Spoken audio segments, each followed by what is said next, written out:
Bienvenidos a un nuevo video de su canal Ponme Claro Podcast, el contenido cristiano que estabas esperando. Bien, un aplauso.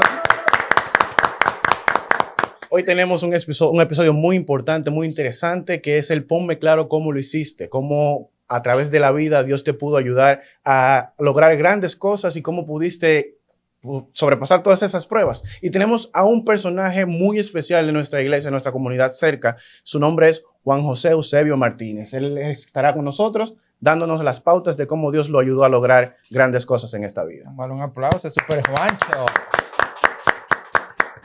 Señores, Juancho, yo me voy a ir ahí a los inicios de cuando yo lo conocí. Yo recuerdo que usted tenía un carrito. Yo no recuerdo la marca, si era Toyota, pero era como dorado por ahí. Desde por ahí vamos a ir a esos inicios de cuando usted tenía ese carrito, porque ya usted no tiene ese carrito ahora. No. Entonces vamos a comenzar de cuando usted tenía ese carrito. Oye. ¿Cómo comenzó todo por allá?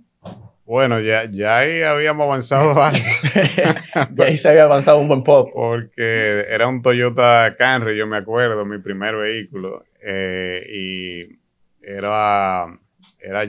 tenía varios años, o sea, y yo no sabía manejar. Aprendí en él, me lo comí con yuca. Está igual que yo, Juancho. Yo me comí el mío también, mira, pero... Con yuca me lo comí. Recuerdo que en una ya yo decidí no arreglarle más nada porque iba a salir de él, pero me tomaba tiempo todavía organizarme para comprar el otro. Entonces se le dañó el retrovisor, la puerta abriera con un destornillador, una cosa fuera de serie. Tremendo. Y nada, en eso andábamos y nos movíamos, pero recuerdo ese carro con mucho aprecio porque fue el primero. Cuando nació mi primera hija ahí fue que la transporté, pero recuerdo que me lo comí con yuca, sí. Bueno resaltar que él es licenciado en Derecho. Así entonces, ¿cómo usted decide estudiar esa carrera? Bien, mi padre es abogado, también fue militar, aunque yo originalmente quería ser militar. Yo iba a ir a la academia de la Fuerza Aérea, yo decía que yo iba a ser piloto de la Fuerza Aérea. Eso era lo que desde chiquito me apasionaba, pero también me gustaba el derecho. Desde los 12 años más o menos ya yo iba a la oficina de mi padre a ayudar. Y el derecho me llamaba la atención, pero quería entrar a la academia. Entonces, de hecho, tenía una invitación del director de la academia de la Fuerza Aérea para entrar como cadete. Mi padre, que había sido militar toda su vida, una nos reunimos en la oficina y me convenció de que quizás era una mejor estrategia para mí entrar a la Facultad de Derecho primero y luego, si me interesaba, ingresar a la Fuerza Armada, porque lo hiciera de esa manera. Según las explicaciones que me dio, yo me debatí entre esas dos ideas, me convencí, gracias a mi padre, de estudiar entonces Derecho, porque tenía todas las facilidades. Allá mi padre tenía su oficina, claro, junto con un socio. Se llamaba Alcántara Trinidad y Asociado. Mi padre es apellido Eusebio Trinidad, pero lo conocen más por Trinidad que por Eusebio. Uh-huh. Entonces, se me abría esa facilidad de poder estudiar Derecho, estar en la oficina, porque ya yo era el utility de la oficina, yo era que limpiaba, cargaba. Jugaba toda la base. Jugaba todos los roles ahí.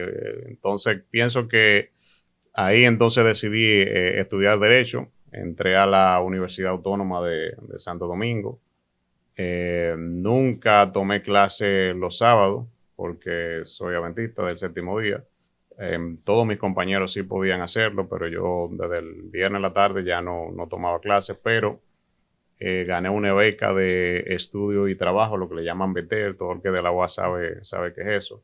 Que podía trabajar en la universidad unas 4 horas, iniciaron pagándome 500 pesos ya. Vaya sueldo. Dinero, ¿eh? 500 dinero pesos en ese tiempo, mira. Un dineral, después lo fueron subiendo y a la suma grande de 2,000 pesos, recuerdo que fue el último que cobré. Wow. Pero uno trabajaba 4 horas para la universidad. Si lo traemos para acá. Deberían ser algunos, qué sé yo, 5,000, 6,000 de ahora, más o menos. En la UAS eso rinde bastante. Eso es lo que se da ahora mismo. O sea, eso es lo que prácticamente. Claro, la comida era 5. Sí. Pero no saliéndonos de esa parte, ya que usted menciona que es adventista y que en ese tiempo, o sea, nosotros los jóvenes universitarios tenemos ese problema. Si uno no está en la universidad adventista, estudiar se vuelve cuesta arriba, la juventud y las personas que uno siempre se rodea, como que acapara mucho esa parte. ¿Cómo usted se hizo? O sea, durante todo ese periodo, digamos que duró 4, casi 5 años para terminar su carrera, para enfrentar las pruebas que quizás el enemigo tiene, que eso es lo que nosotros queremos llevarle a la gente. O sea, prácticamente, ¿cómo usted se hizo para lograr lo que ha logrado hasta ahora siendo adventista? Bueno, yo estaba bastante claro de mi identidad, de quién yo era, de los principios que tenía. Simplemente me aferré a ellos y yo sabía que Dios me iba a sacar a camino, porque me pasó peor en el bachillerato. En el bachillerato había un día, o sea, se tomaba clase los sábados y yo, estando en el bachillerato, decidí no ir más los sábados y afrontar las consecuencias. De manera que en la universidad lo peor que me podía pasar era durar más tiempo que mis demás compañeros, claro. Pero gracias a Dios, al obtener esa beca, yo podía seleccionar hasta 10 y 11 materias. Y yo las seleccionaba, yo era un animal. Sí, de hecho, ese testimonio de Eusebio los sábados, yo lo supe por mi hermano, que era compañero de Eusebio. Y es en el Liceo Experimental de la UAS, la clase de los sábados es sí o sí, pero él no iba, y de hecho los viernes se iba temprano, que eso me lo contó mi hermano. Wow. Tremendo, mira, no es fácil. Que hasta el día de hoy todavía ellos se sorprenden de que Eusebio sigue en la iglesia. En la iglesia, ¿cómo usted logró eso, Eusebio? Exacto. Porque, o sea, siendo joven, o sea, siendo quizás y que adolescente. ese grupito era fuerte. Y, no, es que no es fácil. Ese grupito de él era fuerte. Quizás a veces los padres también influyen y dicen, pero muchacho, ¿cómo que tú no vas a tomar clases los sábados? Que tú tienes que estudiar, que tú tienes que avanzar. ¿Cómo usted pudo, siendo joven, siendo adolescente y teniendo quizás la influencia de sus padres, que no sé si eran cristianos, cómo pudo usted lograr mantenerse creyendo y fiel a sus principios en ese mundo que no era tan fácil como dice Edith? O sea, que eso era algo obligatorio, que tenían que ir a clase los sábados. ¿Cómo usted logró eso siendo joven y siendo cristiano, siendo adventista? Yo creo que eso lo pone Dios en el corazón del ser humano. O sea, yo no creo que yo haya tenido la fuerza, la entereza, sino que en ese momento yo entendía que era lo correcto y que nadie me iba a hacer mover de ahí. Yo recuerdo que tuvimos una reunión cuando yo me iba a bautizar, apenas tenía 13 años, con la directora del Liceo Experimental, y el primer anciano fue y habló con ella y le dijo, mire, para que le dé un permiso, y la directora dijo que no, que eso estaba negado. Eso no era posible, y menos en ese tiempo. Ahora quizás un poquito más, la gente entiende más, pero en ese momento era arbitrario. Y me dijo directamente, tú te puedes bautizar, pero tú asumes la consecuencia. Y yo dije, sí, yo voy a asumir la consecuencia. Me bauticé, no fui nunca más un sábado. Luego que hacía era que alguna materia tuve que reponerle en extraordinario. Pero por suerte yo, cuando me bauticé, pasé de ser un estudiante promedio a un estudiante sobresaliente. Entonces los profesores empezaron a notar eso. Y de alguna manera me facilitaban la situación para que yo pudiera reponer las tareas. Los muchachos, algunos me pasaban la tarea de lo que daban los sábados. Mira qué coincidencia, ahora recuerdo a Luigi, mi amigo Luigi, que era del A. Estudiamos juntos y ellos saben que fue así. O sea, yo nunca fui un sábado, nunca claudiqué en los principios que creí. Y pienso que la fuerza viene de Dios. No es que uno es un superhéroe ni nada de eso, sino que Dios te ayuda. Y pienso que eso fue un mayor testimonio que cualquier cosa que yo pudiera decir o predicar, porque ellos vieron cómo yo fui un estudiante excelente, presidente de curso varias veces, condecorado varias veces por el Liceo Experimental, sin ir los sábados como todos los demás habían, y pese a que la directora me dijo que yo tenía que ir, que eso no era negociable. Eso no era negociable. El Señor siempre hace su obra. O sea, el no ir los sábados donde te dicen que sí tienes que ir, mira, no es fácil, de verdad. Yo tengo muchos testimonios de eso, pero no vamos a hablar de mí. Pero miren, Juancho, jóvenes que me están mirando, miren, aquí tenemos un ejemplo. Se puede ser cristiano, se puede ser fiel y se puede sobresalir en su área de trabajo, en su profesión. Así que no hay razón para uno decir que no puede, porque tenemos varios ejemplos. Aquí tenemos un ejemplo y eso es lo que queremos, llevarle a todos ustedes esos ejemplos de jóvenes destacados que han sido fieles a sus principios y han podido destacarse en sus áreas de trabajo. Así que se puede. Y no solamente es de que sí, que somos fieles, el líder aquí nunca ha parado. Denos un pequeño resumen de su preparación académica. Bueno, me hice bachiller en el Liceo Experimental de la UAS. En ese momento era un muy buen lugar de formación porque tenía un convenio de asociación con la Universidad Autónoma. De hecho, cuando uno termina en el experimental o en ese momento, entraba directamente a la carrera sin pasar por el colegio universitario, lo que me ayudó a poder avanzar más rápido. Yo terminé el derecho en 3 años y algo por 2 razones, porque me sonaron en el colegio universitario y porque yo tomaba hasta 12 materias si podía. O sea, yo vivía en la universidad. Yo entraba a las 7 de la mañana, salía a las 11 y dormía a veces hasta en la iglesia, donde me cogiera la noche. Porque al otro día tenía que estar a las 7 otra vez. Pero me permitió graduarme en 3 años y medio. O sea, yo no duré los 4. Que en la UAS eso es casi imposible. Casi imposible. Incluso en estos tiempos que estamos más avanzados, todavía es difícil. Pero aparte de eso, me gradué de Derecho cum laude, sin nunca ir los sábados, en menos tiempo que la mayoría de mis compañeros, que sí podían tomar clases viernes en la noche y sábado. Y sábado también. Hice una maestría en Defensa y Seguridad Nacional, invitado por las Fuerzas Armadas, y también la misma iglesia fue que me recomendó. En ese momento yo estaba en el Ministerio de Interior y Policía, y era el representante de la Iglesia Adventista y del Ministerio de Interior en la maestría, porque esa maestría solamente se entra por invitación. O sea, no es que yo quiero, sino que te invitan, te evalúan, y si tú calificas, entonces puedes entrar.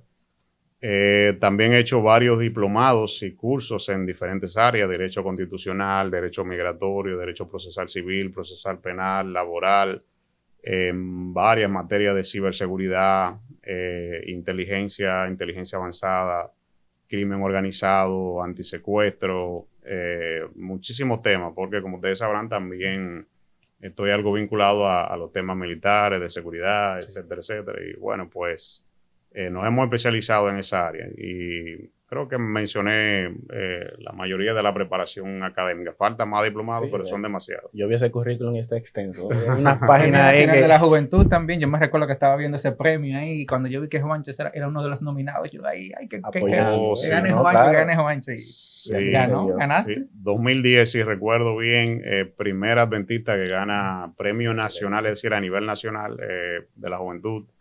Recuerdo que participé y estaba el padre Rosario, apellido Rosario, creo que era que... Cuando yo vi eso del padre, dije yo, se guayó.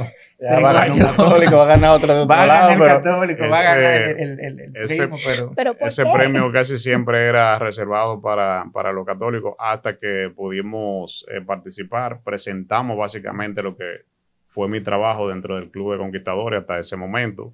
Preparé un buen proyecto, una buena carpeta, porque es una evaluación que ellos hacen de todo. Eso llamó la atención de todo el jurado y fui seleccionado. En ese mismo año también ganó la distinguida magistrada Jenny Berenice, Marta Heredia, hubieron varios, Laura Castellanos, hubieron varias personas destacadas en ese mismo grupo. En el área mía fue el liderazgo religioso. Perfecto, excelente. Y sí, en eso de los clubes, yo he visto que usted tiene también un amplio repertorio. Vamos a llegar ahí. Usted tiene que hablar de toda su experiencia en los clubes, que es bastante amplio, que todo el mundo te conoce la iglesia, sobre todo por ese liderazgo que has tenido a nivel de los clubes. Pero vamos a irnos desde... Yo sé que tienes relación con los clubes. ¿Cómo conociste el evangelio? ¿Cómo llegaste al mensaje? Que sé que tienes relación con los clubes también. Bien, yo soy del sector criado en el sector de Matahambre. Creo que llegué ahí teniendo 4 o 5 años de edad. Ahí está, en el sector de Matahambre está la iglesia nueva. Pero antes de que existiera la iglesia nueva, eso era un solar baldío. Donde habían plátanos, cosas así, donde los muchachos del barrio íbamos a jugar con goma, con bolitas, con cosas así. Y de repente vemos que nos cierran el área de juego. Le quitan el parque. Le quitaron el parque. Nos quitaron el parque. Y como que ya era la costumbre, y nos seguíamos reuniendo frente al área.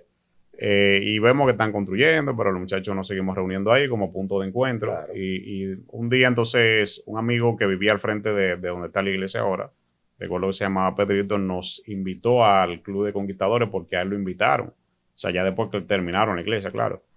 Y entonces yo decidí ir al Club de Conquistadores. Me fascinó lo que fue el club. Ahí estaban los hermanos Castro, Yanina, sí. Carlos Alberto, Fernando Arturo, eran los líderes. Estaba Raúl Pérez, estaba Domingo Luzón, hasta Ricardo Cueva pasó por ahí a dar marcha en algunas ocasiones. A mí me encantó el club. Del club entonces nos invitaron a la iglesia. Empecé a ir a la escuela sabática. Yo era niño, tenía, 7, 8 años. En ese tiempo no había aventureros, sino que habían preclases, por lo que era casi todo lo mismo. Y me fui involucrando, asistiendo los sábados a la escuela sabática. Recuerdo que la hermana Llanera, la maestra, lo hacía de una manera tan dinámica, tan divertida, que a mí me encantaba ir a la escuela sabática. Pegar los fieltros en la pared. Pegar los No había forma de fieltros. Señores. Sí, entonces ellos ponían también unos cuadritos que cada vez que tú participabas te ponían esa carita, esas cosas, y me parecía muy interesante. Dieron conferencias, la mayoría de muchos muchachos del sector se bautizaron, pero a mí no me dejaron bautizarme. Mis padres no eran adventistas, no conocían la iglesia, no estaban muy de acuerdo con la doctrina, así porque visitaban otra iglesia. Y no me pude bautizar porque no me dieron el permiso, pero siempre me mantuve visitándola, yendo, hasta que más adelante yo iba los sábados al liceo experimental, hasta que volví. Cada sábado que yo salía del liceo experimental, me quedaba de camino a la iglesia, entonces yo me paraba a terminar de escuchar el culto de pie con mi mochila y mi uniforme.